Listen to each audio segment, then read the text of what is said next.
That's right. Time once again for the Red, Gold, and Bold podcast. Jeff Chadiha from the NFL Network. Sam McDowell from the Kansas City Star. I'm Soren Petro from Sports Radio 810 WHB. Eric Bieniemy has spoken.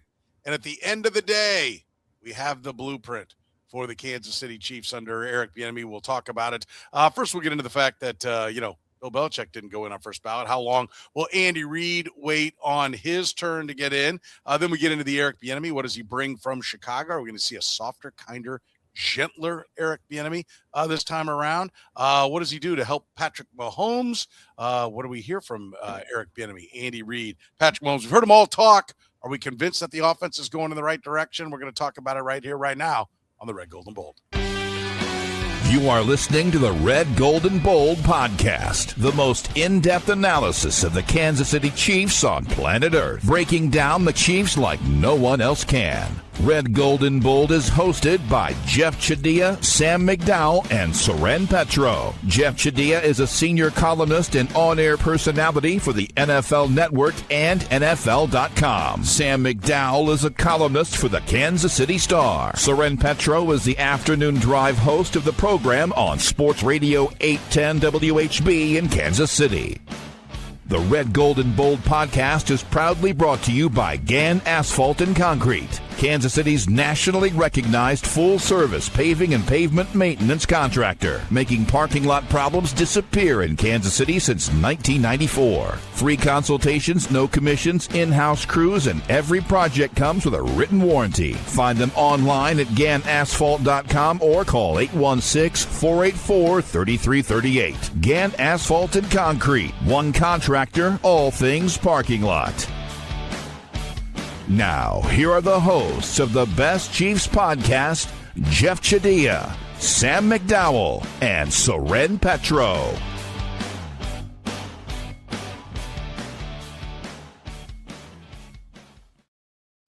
Thank you very much, Curtis. We do appreciate it. Off and running here on the Red, Gold, and Bold. Jeff, let's start with Bill Belichick. Did not get in on the first ballot Hall of Fame. What does this mean for Andy Reid? How long do you think he is going to be sitting there? Is this a unique situation, or is this, Bill Walsh didn't go in on his first try? Vince Lombardi didn't go in on his first try? Is this just the eye-opener on what happens with coaches? Well, Mike Shanahan's still waiting. You can make a case for someone like Tom Coughlin. There's a few guys who have a couple championships who have not gotten that call. So I think it's going to be a while. I think that's the takeaway if you're Andy Reid, that if Bill Belichick is not a no-brainer first ballot Hall of Famer, what does it mean for someone like him? And I've always been, look, we all know a lot of people who do this stuff, do the voting. Sam works with someone who does the voting, so there's a lot of respect for that job. I think the process is really screwed up. But it's created such a logjam of candidates. And I've always felt like coaches really get either screwed or they just get in with weird credentials. Like, I don't understand how Tony Dungy is in. I don't understand how Bill Cowher is in. Guys who won one championship. Well, I do understand because they were good to the media. They were very colorful personalities. Bill Parcells is in that category. And so for people who have really great accomplishments, it just tells you that it doesn't matter what you did. It matters how you were treated. It matters how people see you. And it matters how long the line in front of you is. Yeah, I think that's a great way to put it. Sam, what do you think on Andy Reid? Is he going to bolt to the front? Is there anything that's different with him versus Bill Belichick? It just depends on timing. I mean, if people actually want to know how screwed up this process is, they should read Vahe Gregorian's column in the Kansas City Star, if they care to know, because I think what I've learned in this process is some people just don't care to actually know why this happened. And they prefer to misinterpret it. They prefer to misstate why this happened. But the process is why this happened, because for whatever reason, a coach is grouped in with a contributor and with 3 senior players on your ballot, and you can only vote for 3 of the 5 total. And Vahe laid it out perfectly. He wanted to vote for all 5. And he specifically said if it was just an up-down vote, meaning you either vote yes or you vote no, he would have obviously voted for Bill Belichick. But he voted for these 3 seniors. I would have voted for Bill Belichick, but I just thought his reasoning was so sound, which is he looked back at the previous seniors who were eligible, and those seniors haven't gotten another opportunity. And he thinks they probably won't, that was their last chance. And he viewed these 3 seniors as their last opportunity to make it. He thinks they're all deserving candidates. They're all decade type players. And, there's one player who I think led the NFL in passer rating like 4 times, who's not in. And so he believes that those 3 senior players are deserving and viewed those not as a longest wait, but as their last shot in. And I don't know why a coach and whether or not you vote for that coach is affected by whether or not you vote for these 3 seniors. It is just such a flawed process. So will Andy Reid have to wait? If they don't correct the process, yes, I could see him totally having to wait. There was also, I talked to Mike Sando, who's a voter on this. Bob Glauber I talked to as well. He just stepped away from voting on it, but he's voted on this for years. And I've gone round and round with Bob for a long time on this. I mean, this to me is finally popping the zit, right? Like it's been there on your face for a long, long time, and it's finally come to fruition. Vahe did lay out why he did it, but this has been going on, and it was exacerbated because they just tweaked where the coaches go in the last couple of years, which threw them in.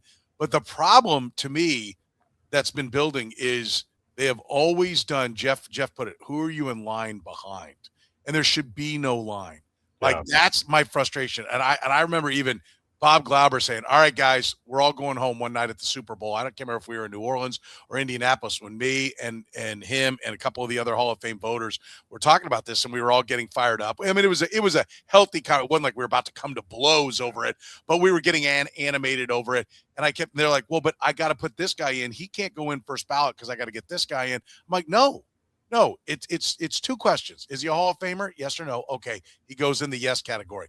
And if you have more than what fits like the maximum 5, then you rank them, and 1 through 5 go in. And the same thing, Bill Belichick is number 1. He should go number 1 in that list. And if Roger Craig pays the price along the way, that is the healthy part of the process. It's why you only allow X amount per year, and why you only allow them to be on the ballot for X number of years. Like it was like, it works if you adhere to it. But when you start trying to slot guys, I don't think it works when you adhere to it. I think it does. Why is it the only sport where you're comparing apples to oranges? I mean, in baseball, you're comparing apples to apples. You're comparing.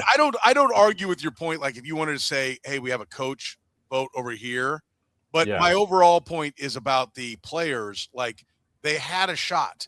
Like Roger Craig came up. Like first of all, I think the only reason there should ever be a senior committee is for things like, okay, we screwed up and we need to admit steroids weren't illegal. We need to admit black players couldn't play, right? Like in Major League Baseball, like Josh Gibson belongs in the Hall of Fame. Like those circumstances where we're like, there was a societal mistake on it.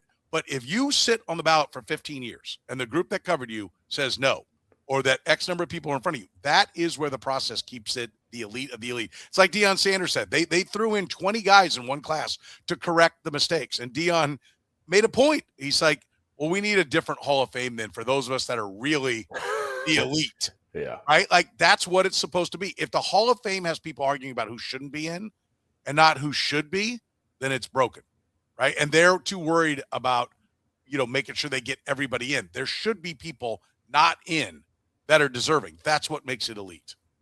Well, and to bring it back to the point on Andy Reid, you get into these arguments because you start saying if he goes in as a first ballot guy, which we don't think probably is going to, I think we all agree it's not going to happen, then you are making comments about other people and what they've done and why didn't they get those opportunities. I think one of the biggest flaws that doesn't get discussed with the Hall of Fame, the Pro Football Hall of Fame, is that you're talking about the biggest group of players, right? There's more players in the NFL than there are in baseball and basketball, the most prominent Hall of Fames. And you also have, as Sam said, you have all these different eras that get covered. And so when you try to go back and look at Ken Anderson or L.C. Greenwood, they bail in comparison to whatever, Drew Brees and whoever pass rusher, Von Miller. And so you're trying to make sense of that. You have people in that room who've been doing it forever, who remember the old guys who played and are really trying to root for these guys and get them their due. But I do agree with the point that some of these guys aren't Hall of Famers. Like I watched Roger Craig play. Great player. He wasn't a Hall of Famer. But people are fighting for him to be in the Hall of Fame. Joe Namath, great player, shouldn't be in the Hall of Fame. Like, why is he in the Hall of Fame? Because he made a prediction, won a game, and his stats don't compare to any other quarterback in the Hall of Fame. But we've done this, and so now there's this foundation to build upon. And when you actually have people who belong in there, there are always arguments about everybody else who falls in between.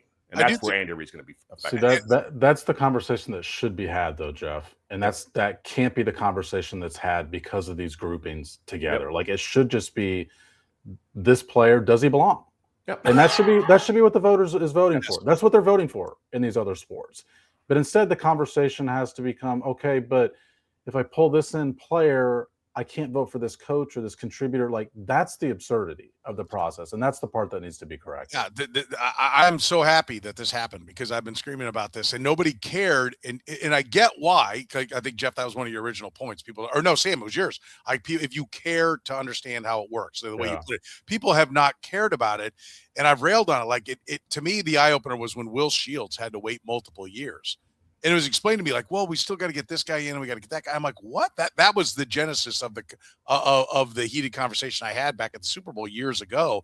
And I'm like, no, that's not it. Like, why? Like, you're either in or not. And if you're first time and you vault to the top of the list, you go in, you don't wait. Somebody else waits. That's why there's multiple years to get people in. And it's not to chart out to maximize how many people you can get in. It's to, okay, he didn't get in this year because Bill Belichick bumped him out, but he's still eligible next year. He'll get in next year. And I do think, do you agree? I think there should be something special about being in as a first ballot. Yeah. Right. And Bill Belichick is a first ballot Hall of Famer, right? Yeah. Like, he's going to get in, but he is even with his flaws, first ballot is important. Well, that's the elite argument that Deion Sanders is making, right? Yes. That's where you start having the category of this guy was so special that everybody agreed he was a Hall of Famer. I have no problem with debating and putting guys in who you think are borderline, but there should be, as Sam said, a very easy process of saying this is a guy who belongs. The problem is you got too many committees, too many people who are rooting for their own guys, too many people who harbor grudges. I guarantee you, Bill Belichick, if he was a media darling who said all the right things, he'd be in the Hall of Fame right now. Well, I think, Jeff, to that point, and maybe I'm getting too in the weeds here and maybe even sharing stuff I shouldn't, but when I saw Vahe's column and what he wrote, I immediately thought, I don't expect all 11 people are going to come out, the ones who didn't vote for Bill Belichick, because I think that some of them are probably going to say, my reasoning is not that sound. Yep. And I think think you could totally disagree with Vahe and why he didn't vote for Bill Belichick, but you have to admit he has a reason. Yes. You can understand it. You can understand it. Yeah. Even if you disagree with it, you can understand it. And I do wonder, Jeff, if some other voters who maybe don't like Bill Belichick, or maybe, there was a writer in Indianapolis who's basically said that he did use the Spygate and the Deflategate against him. But I think those voters who didn't have the same reasoning that Vahe did probably went, well, I better stay quiet because I'm not on that solid of a ground here. Yeah, I think that's a very good point. And I do, and I respect immensely Vahe coming out, writing his reason. I'm with you, or I'm with what you just said. I disagree with how his process, right? But I respect it. I also understand that that's why you have a committee. You don't have one person. You don't have just my approach to it. I adamantly and vehemently think my approach is right and the only way it should be done. But I 100% respect that no committee, no process like this should just be on me, right? Mm-hmm. Because it should be the consensus of what everybody thinks. So I'm with you. And I know how much Vahe puts into it. Yeah, and that's the best point, Soren, is like how much thought he put into it, because what's annoyed me is there's been this perception of laziness, this perception of a grudge. Like, if you read his stuff, it's the opposite of laziness. Like, I think if you disagree with him like you do, Soren, I think part of your disagreement would be you overthought it. Not that you didn't put enough thought into it, is that you put so much thought into it. And you need voters who care that much. Yeah. You need voters who put the care into it that he put into it. And that's why I led off with, if you want to understand it, you could understand why this happened. And with baseball, because I agree with you guys on this should be an elite thing. It is the Hall of Fame. This should be an elite thing. With baseball, you could vote for 10 guys. There should be no way you want to vote for 11 guys in any given year. And so the voters kind of police that. And you don't have to vote for 10.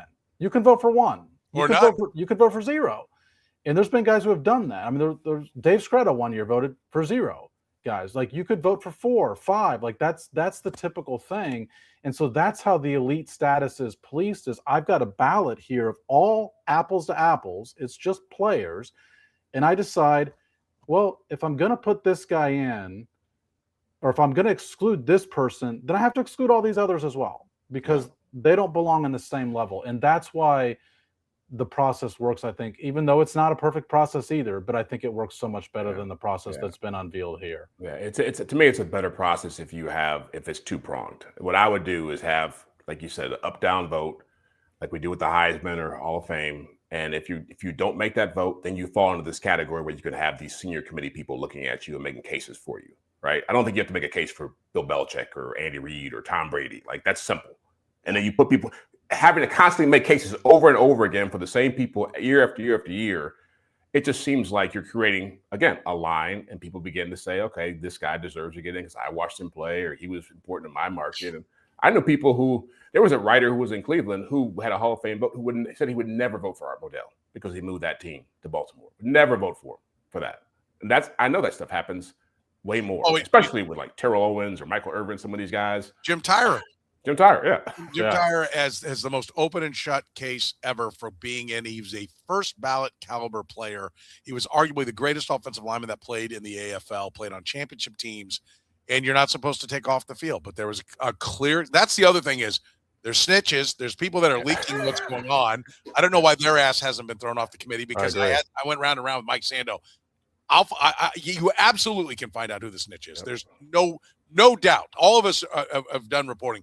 You'll find out who it is if you really try, if you really want to know. And you know, that is an agenda to keep a guy out it's supposed to be just your football days, and they keep him out. Like it is, to me, the last 2 years have shown the problems that are there and the overhaul that's needed with two glaring mistakes. The Jim Tyre thing is worse because it's literally the rules. Yes. It's literally the rules. You're literally saying that you're breaking the rules. Yes. And look, I understand the morality of that and being compelled by morality. The process tells you can't be compelled by morality. It tells you only to consider the on the field. And if you're literally breaking the rules, well, then you shouldn't be part of the committee if you're not abiding by the rules of the committee. Yeah. For sure. All right, we got a lot we want to get to when it comes to Eric Bieniemy, the Chiefs offense, where it's going. We'll do it right after you hear from our friends at Gann Asphalt and Concrete. Gann Asphalt and Concrete, proudly serving the greater Kansas City area. Nationally recognized full-service paving and pavement maintenance contractor. Locally owned and making parking lot problems disappear in Kansas City since 1994. Let Gann educate you about the most cost-effective way to solve your parking lot problems. Free consultations, no commissions, in-house crews. Every project comes with a written warning. Gann Asphalt keeps your parking lot safer and helps you and your business avoid unnecessary delays and costly expenses. Find Gann online at GannAsphalt.com or call 816-484-3338. Gann Asphalt and Concrete. One contractor, all things parking lot. This episode of Red, Gold, and Bold is brought to you by Frontier Justice, where freedom is a lifestyle grounded in safety, responsibility, and respect. With locations in Lee Summit, Missouri, Kansas City, Kansas, and Jenks, Oklahoma, Frontier Justice offers firearms retail, a premier indoor shooting range, and training all under one roof. Whether you're new to shooting or a seasoned pro, you'll find expert staff, top-tier gear, and a strong sense of community. Faith, family, freedom. That's what Frontier Justice stands for. Visit frontier-justice.com to learn more. All right, let's talk about what we think is coming to this Chiefs offense, Jeff. What does Eric Bieniemy, maybe what should he be bringing from Chicago? How much do you think is actually going to get on the field for the Kansas City Chiefs? Well, certainly he is already a proponent of the run game, but I've always loved the way Ben Johnson handles his run game with his pass game. I think he can probably sell the idea more to Andy of, hey, here's how we can get more into play action opportunities. I think just overall talent, to be honest with you. I think being around different kinds of receivers, bigger receivers, guys like Luther Burden. I love the variety of talent that you saw in Chicago and in Detroit where Ben Johnson has been. So let's not just go get fast guys, small fast guys who can run, right? Let's get a Roma Dunze type. Let's get a guy like Luther Burden. Let's have a couple of tight ends that we use. We can use Cole Kmet and Colston Loveland in this offense. Let's have a lot more playmakers on the field. And then let's make life easier for the quarterback. I think all those things are a factor in what allowed Chicago to do what it did without Caleb Williams really breaking into a superstar category in this league. But I don't think he's going to bring specific X's and O's, but I think it's more about like schematic stuff, like little things like personnel, like how a guy envisions an offense. I think more bigger picture stuff is what he can bring. What do you think's coming with him, Sam? Yeah, I think it's just a reminder that you're not running the ball because you think it's more successful than your passing game. You're running the ball because it makes your passing game more successful. And that's what the Chiefs got away from last year. But I also think the Chiefs have a real evaluation this year with their running game. I've been on the front line saying that they need better personnel there. But the Chiefs need to go into the offseason saying that's not it. It's not only the better personnel. It's additional stuff too, because this is like Eric Bieniemy's track record with running backs, even in Kansas City and then with Chicago, has been remarkable. He had a rookie lead the NFL in rushing with Kareem Hunt. The next year, Damian Williams was a running back for the best offense in the NFL, an undrafted free agent who had been let go and almost won Super Bowl MVP. 2 years after that, Darrell Williams had 1,000 yards from scrimmage, another undrafted free agent. The next year, Jerick McKinnon became one of the best receiving running backs in the league. He had 9 receiving touchdowns that year after 2 knee surgeries, and no one else offered him a contract. 9 receiving touchdowns. No one else in the league had more than 6. Then he goes to Chicago, and a couple years later, and he's the only employs the only team that has 2 running backs with at least 750 rushing yards. One of them is a 7th-round rookie, and the other one averaged 3.8 yards per carry the year before. So I don't know that's not exclusively what he learns from Chicago, but it should have been reinforced based on what they did last year with the running game to help make life easier, like Jeff said, for the quarterback there. Caleb Williams' job was easier than Patrick Mahomes' job was last year, and Eric Bieniemy should reinforce to the coaching staff of, yeah, you need better personnel here, but you got to commit to the running game in a different way too. Yeah, let me ask you this before you go, Soren. You think Rashard Smith gets drafted if Eric Bieniemy's here last year? You think he's like, that's my kind of running back? No. We can make this work? No. I think there is a place for, because I think what we saw in the Chiefs' Eric Bieniemy offenses were running backs who were part of the passing game too. I mean, Damian Williams was great out of the backfield. Darrell Williams had a great feel out of the backfield, and so did Jerick McKinnon. And so I think there's a place for him, I don't not immediately. I'm with you, Sam. I think both of you are correct. I think those things can be both true, right? Like I think, first of all, I think Rashard Smith ultimately got drafted at that point because he could return kicks, right? I think that was the tiebreaker for him. But like, to the point of, is that an Eric Bieniemy style running back? I don't think he wants to draft a guy that we need him in the weight room for 18 months before we can really feel like we can give him the whole package. Yeah, give him a package of Ensure on the way in the door. Yeah. I mean, listen, Rashard Smith, I didn't have 5 seconds to hear about Rashard Smith until the last game of the year, and he actually showed some leg drive. He can see the hole and he can get to the hole. Like, we saw some real running back, attributes. I see why they drafted him now, but he didn't show it until that game. So maybe I'm being too harsh. Maybe he would have taken him, but I get the overall point. He's like, I don't think the Kansas City Chiefs need to be drafting projects. Yeah. Right. And too often that's, even up in the first round, Felix Anudike-Uzomah, like, no, like it's guys who can get on you have to, particularly when you're as top heavy as they are in contracts, you have to have guys that can get on the field for you now. Well, and when you get to that point in the draft, later rounds, you're going to your scouts, your regional scouts, you're going to your coaches and say, can you work with this guy? I'm not trying to dump on Rashard Smith. I do agree with what Sam says. He does have a place. Yes. If you're picking between him and Monangai, who I know was drafted earlier, Eric Bieniemy just, I want that guy. I can work with that guy. He can help us more. He can do more for her. And so maybe that's me being too optimistic about it, but I do think that they've gotten to this place with this offense and this team where it's like, we can just take anybody and make it work. Well, obviously you can't. And so that bears being a lot more open-minded about how you go through this personnel evaluation process. Yeah. I do think, listen, Ben Johnson added 700 yards rushing to the Bears. He jumped Swift's yards per carry by like a yard. I mean, there's obviously a schematic. Like, I think that's the underrated part. People think offensive coordinator and they think throw. Coordinating the run game is a huge part of it. Shanahan does it. Johnson does it. Bill Snyder did it. Like, that's one of the underrated parts of what Bill Snyder did at K-State is he could flat out coordinate the run game. And that's a huge part of it. So, if he saw the concepts, or if he digested the concepts, let me put that way, clearly saw him. And if Andy Reid's open to it, he will bring a physicality to the running game. And they clearly had a good combination of figuring out how to, work a 1-2 punch, right? Have multiple backs. He had multiple backs working in Chicago that, you think like, oh, it's just Detroit. But who heard of Kyle Monangai? Or I'm probably butchering his name. But whoever heard of him? Yeah. It was a 7th round pick, and he was a part of a 1-2 punch. Well, was he drafted? Someone said he was drafted after Brashard Smith. Is that right? I know he was drafted in the 7th round. I think that's entirely possible. Yes. I'll look here. I just figured because Chicago had a worse weather record that he would have gone after, but with all the maneuvering and everything that goes around here in the 25 draft, I will let you know. Scroll down to the 7th round. Monangai went at 233. Brashard Smith went at 228. So yeah, five picks. Wow. It is reality. All right, let's talk a little bit. About is it a new Eric Bieniemy? Softer, kinder, gentler. So he learned more patience. He learned different ways to communicate. Are we going to see a different kind of Eric Bieniemy there, Jeff?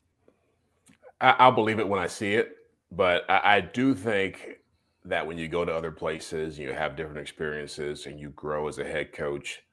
Eric Bieniemy is not somebody I think is trying to put on airs or trying to show something that he's not. But I do think he probably, when he was here the first time around, was like, I want to be a head coach.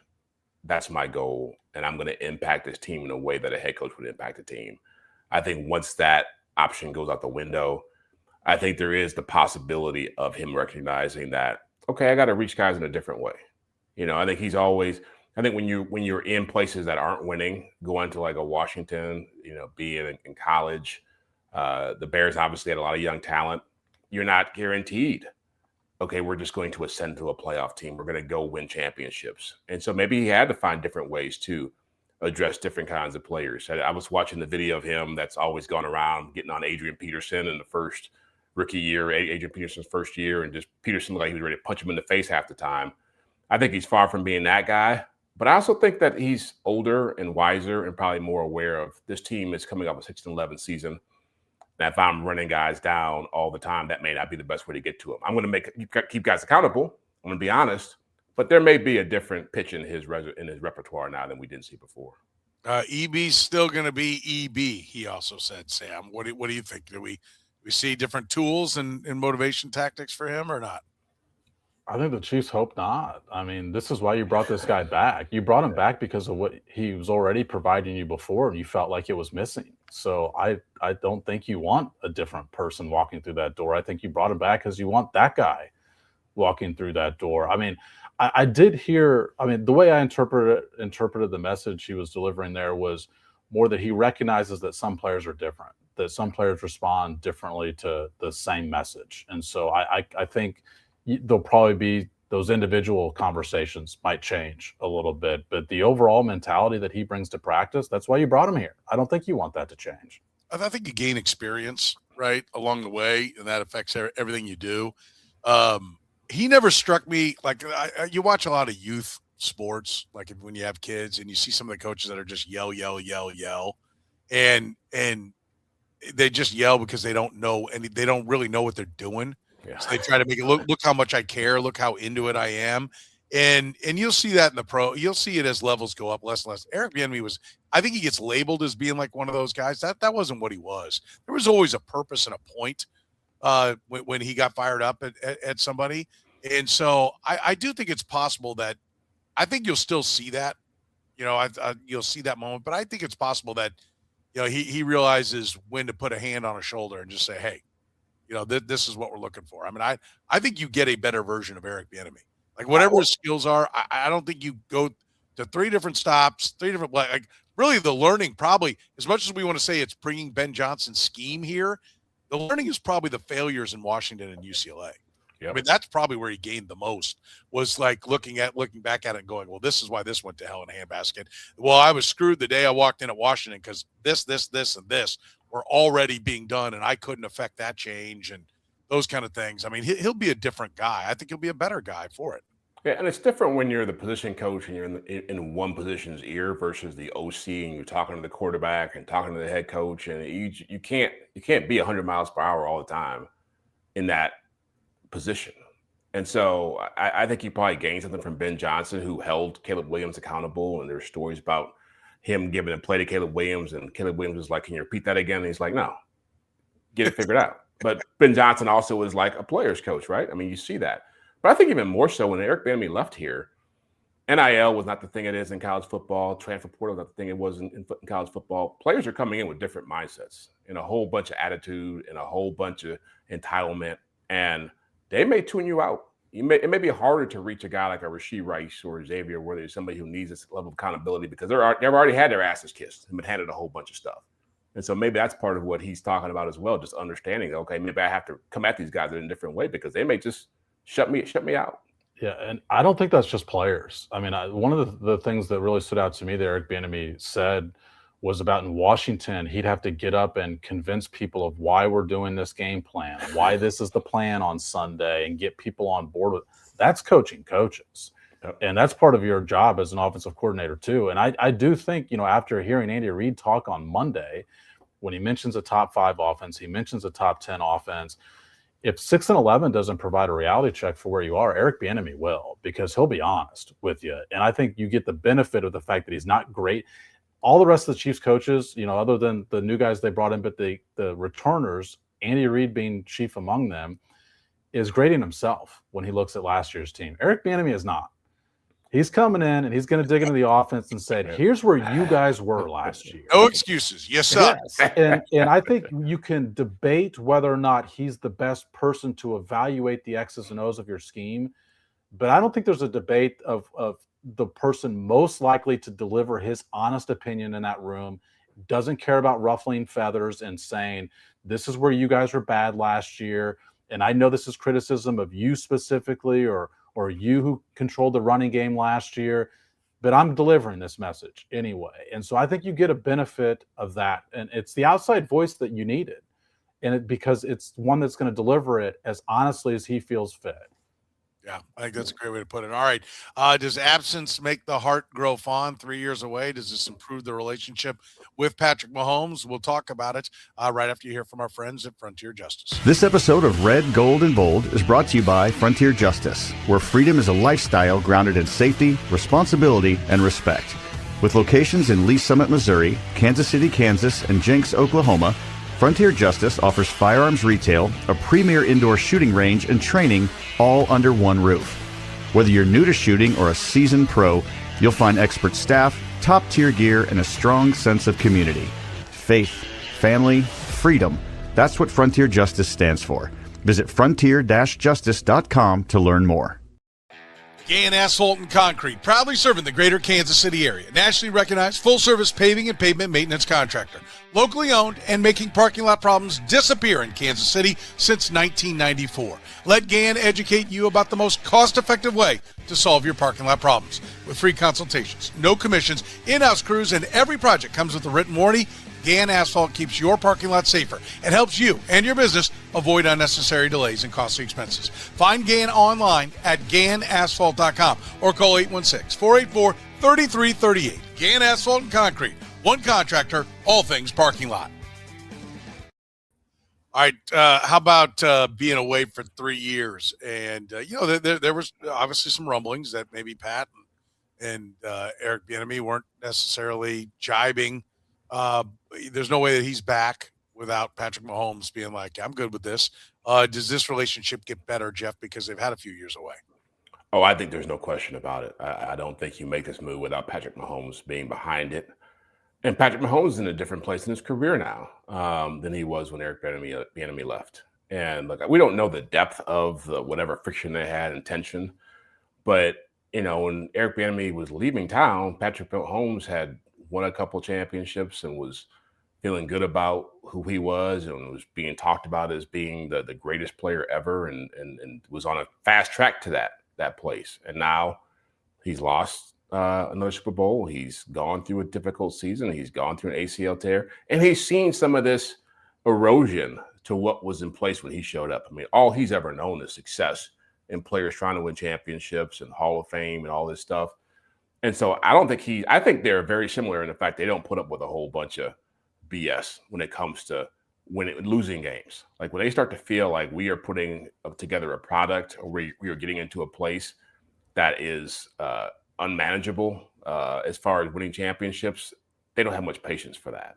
And so I think there's probably an appreciation on Patrick's part about what Eric Bieniemy can bring to this offense. More, again, not so much about the X's and O's part, but just about the attitude and the expectations. And I'm sure Eric probably feels like, okay, I've worked with lesser quarterbacks now. It's a grind when you got to try to get Sam Howell to play at a high level. I like having guys who can just go out there and make things happen. I don't have to prod them in similar ways. So I do think on both sides of it, there's a maturation process that should naturally happen. You agree, Sam? Yeah, I totally agree with especially the back half of that point, which is I think they're going to be more on the same page specifically because their contentment with losing is the same. I mean, these guys with Mahomes and Bieniemy are both who have certain expectations among the rest of the group. And I think when there's someone that has to deliver that message, Patrick Mahomes is going to have an appreciation the fact that it doesn't always have to be him. And I think anytime you're missing something, it's a reminder of what that person provided. And I'm sure that has benefited Eric Bieniemy standing inside that room is the fact that when he left, they realized they were missing something. Andy Reid didn't want to say it on Monday when I asked him about it, but they realized they were missing something with Eric Bieniemy outside the building. And there'll be more of an appreciation for what he provided, I think, because of that. Yeah, I would agree. I think they've now experienced life without each other. They'll remember the strengths. It is. Listen, there is a possibility that it goes wrong, that they get right back at it like by the end of training camp and grinding through St. Joe. They're like, I remember all the negatives, and it's pissing me off. I don't think that's going to happen because I think they're too professional. Sam, you hit it great. Their frustration with losing, I think, will drive them.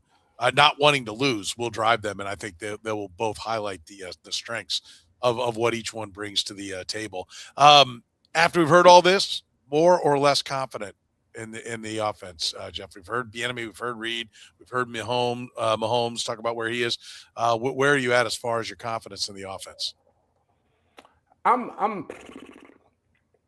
on the fence about it. I'd probably say there's a big part of the equation, like the offseason. Exactly. Adding talent that hasn't, that's clearly going to influence things overall. But exactly. I think I'm more confident about the relationship aspect of this, about these guys benefiting from being around each other again.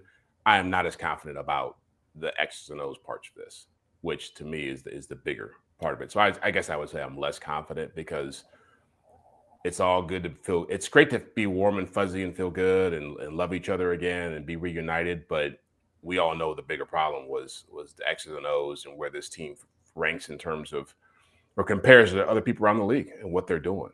And so I'll be hopeful that can change. But right now, I'm not certain it will based on what I've heard from all three guys. Where's your confidence, Sam? Yeah, I mean, hearing from them didn't really change my opinion on the offense one way or the other. I mean, it remains to be seen. I think it's actually going to be beyond the offseason. I think it's going to take in a training camp and even the preseason and then even week one of the regular season just to say, is the scheme much different or does it seem predictable to whoever the week one opponent winds up being? But just right, I feel the same way he does about the X's and O's part, where I still have questions about how much really changes there. But to me, again, that's the second step. The first step is realizing that there is an issue. And I do think I feel better that that's going to happen because of what I mentioned before. I think Eric Bieniemy will deliver that sort of honesty. I think that's a great point. I do agree that message received, they're not just papering over like, he used the term clean up, which I think was nails on a chalkboard to a lot of people. Andy Reid talking about cleaning things up. They need more than cleaning up. They need structural change. And I do feel like that is there, but I'm with you guys. I I do not believe Eric Bieniemy is going to come in and be like, here's all the dynamic parts of what Johnson does, right? I think he's going to come in and he's going to have a voice. But for the most part, I think if you wanted real change, like I'll be honest with you, I'm very afraid that it's going to be rinse and repeat on the offense. That I think they recognize that the offense wasn't good enough. I'm not convinced that Andy Reid recognizes that there's schematically things that need to change. I've heard enough from other people that they're aware that, that the running approach, how they run the ball needs to change. So that makes me do feel like they know they've got to change that part of the equation, but will they embrace it? I don't know. I mean, I think if you said we want to pound the running game, you'd have gone straight for Mike McDaniel. Yeah. Right? Yep. And you didn't do that. You didn't do that. So, I mean, you wanted comfort as much as you wanted to really shake up the system that's there. How far behind is this Chiefs offense? How far, from off the pace are they having to come from, Jeff? Oh, I think just watching the playoffs that I've seen a number of offenses, in different places that are, I wouldn't say light years, but they are certainly have they're farther along down the road of being successful and sustaining that success than the Chiefs are. And I think specifically about being at the AFC divisional game when Denver beat Buffalo and Sean Payton dials up a roll right, throw it back to little Jordan Humphrey touchdown pass right before halftime. And I'm just like, wow, that's like a great play call to a guy who is probably comparable or maybe even a lesser player than what the Chiefs have on their roster, a quarterback who is obviously much lesser than what the Chiefs have on their roster. And it was wide open by like 5 yards.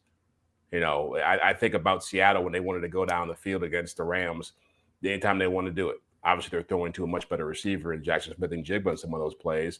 Or even when the Rams got down by 11 points against in that game, and all of a sudden, boom, boom, boom, Matthew Stafford and Devontae Adams down the field, and they're in the end zone. It's just like, and that's not just Hall of Fame, All-Pro, Pro Bowl players making those plays. It's conceptual stuff.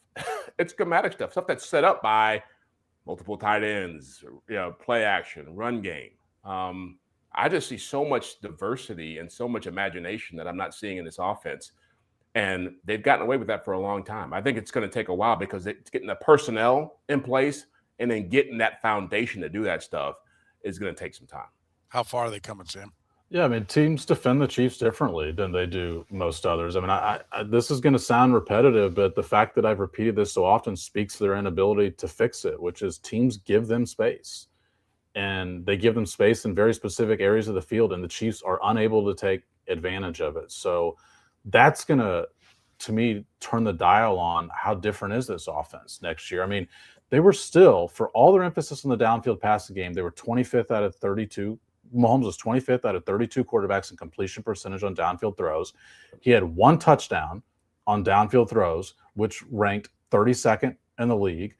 If there's like an excuse, if the excuse is that they're being played a certain way, well, take advantage of the way you're being played. Right. And that's what the Bills did. I mean, the Bills saw a ton of cover two a couple years ago. They changed the way they played. The Chiefs seem to have one-track minds for the way that they wanted to move the football, which, look, if you've got Patrick Mahomes, you should want to move the football through the air.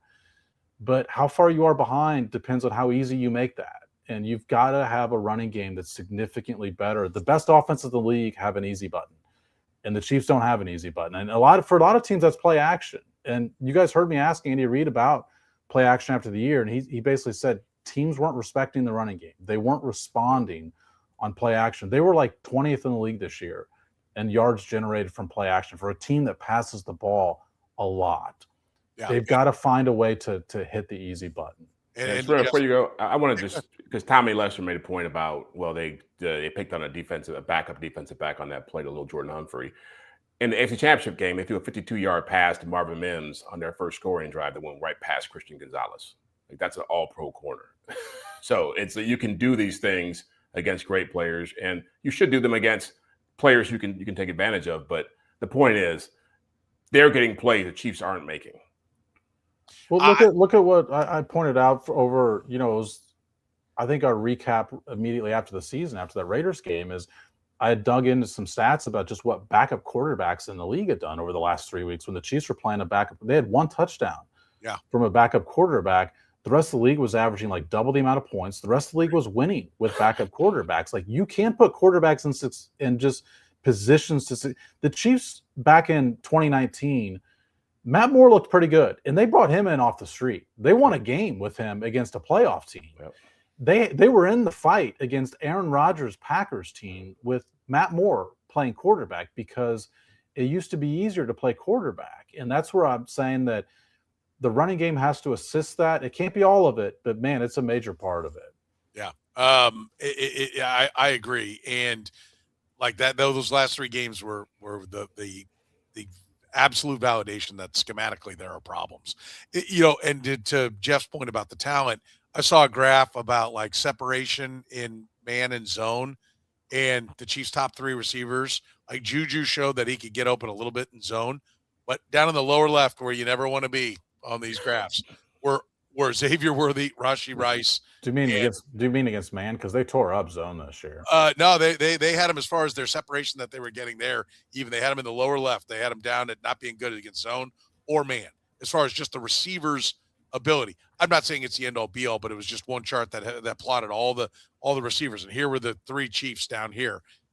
So I do think that there is either schematically they can't get these guys to where they need to be, or these guys aren't good enough. We've seen Rashee Rice be effective, but even he, I don't think he creates a lot of separation either.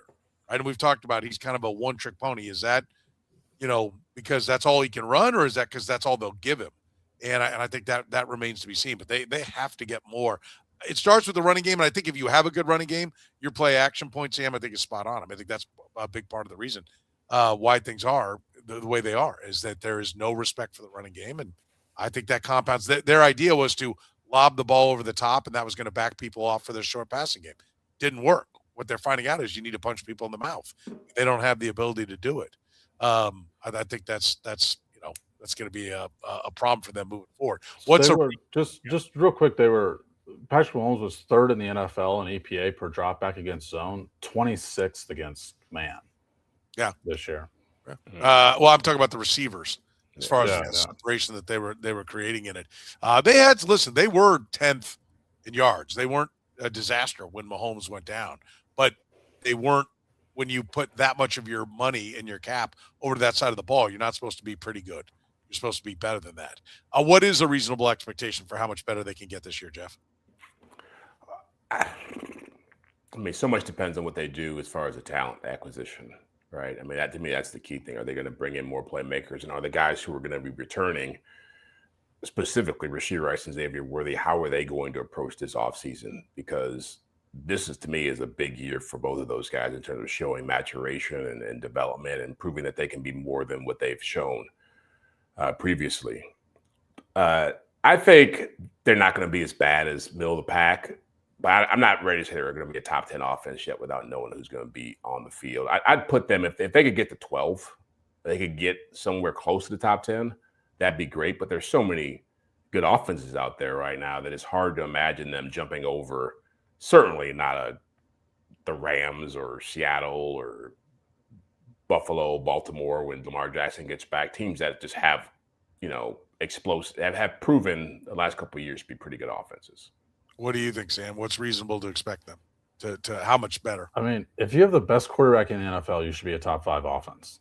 I agree. So, I mean, if they get to 12th, it'd be great. I don't think that. I mean, I think you there's no excuse not to be a top 10 offense when you have this quarterback playing football, and that's what should prompt the questions about last year. Is like, okay, you were 10th in yards, as you said, Soren, with Patrick Mahomes, only 10th.